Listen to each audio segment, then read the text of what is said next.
Football বিশ্বকাপ খেলার শুরুতে জাতীয় সঙ্গীতের সময় যখন সব দেশের পতাকাকে মাটির সাথে লাগিয়ে রাখা হয়, ঠিক ওই সময়ও আমাদের কালিমার পতাকা লা ইলাহা ইল্লাল্লাহু মুহাম্মাদুর রাসূলুল্লাহ সাল্লাল্লাহু আলাইহি সাল্লাম এই লেখাটুকু থাকার কারণে আমাদের কালিমার পতাকাকেও আমেরিকা ট্রাম্প সে মাটির সাথে লাগাতে পারেনি। আল্লাহু আকবার। এর মাধ্যমে আল্লাহ পাকের বিশেষ কুদরত ফুটে ওঠে।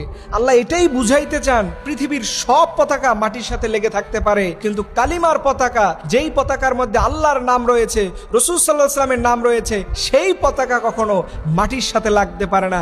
এইটা থাকবে সবার উপরে। এবং আপনারা যেন অবাক হবেন, আমাদের দেশ সহ সারা পৃথিবীতে বিভিন্ন দুর্ঘটনার সময় দেখবেন জাতীয় পতাকাকে অর্ধনমিত রাখা হয়, কিন্তু সৌদি আরবের এই লা ইলাহা ইল্লাল্লাহু মুহাম্মাদুর রাসূলুল্লাহর যে পতাকা আছে, এই পতাকাকে কখনো সৌদি আরবে যদি কোনো দুর্ঘটনা হয়, এই সময় আমাদের কালিমার পতাকাকে কখনো অর্ধনমিত রাখা হয় না।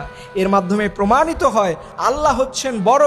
তাবারাকাল্লাযী বিয়াদিহিল মুলক, পৃথিবীর সকল ক্ষমতার মালিক হচ্ছেন আল্লাহ পাক। পৃথিবীর সকল রাজত্ব, পৃথিবীর সকল ক্ষমতা একজন রাজাধিরাজ আছেন, তিনিই হলেন আলা কুল্লি শাইইন কদির। আল্লাহ রব্বুল আলামিনের সাথে কোনো তুলনা। এই দেখেন আমাদের কালিমার পতাকার সাথে যে সম্মান হয়েছে, এটা দেখে আমাদের সবার ভালো লেগেছে। পাশাপাশি এইভাবে যদি সৌদি আরব আজকে গোটা পৃথিবীর সকল মুসলিম দেশগুলোকে নিয়ে ঐক্যবদ্ধ একটা নেশনস হতো, একটা ঐক্যবদ্ধ একটা ইউনাইটেড সংগঠন হতো, তাহলে আজকে সারা পৃথিবীতে আমার যত মুসলমান মারা যায়, এরা মারা যেত না। কারণ সৌদি আরবে ডাকে সারা পৃথিবীর উম্মাহ এক হয়ে যেত। আজকে গোটা পৃথিবীর অন্যতম গুরুত্বপূর্ণ ধর্ম হচ্ছে ইসলাম।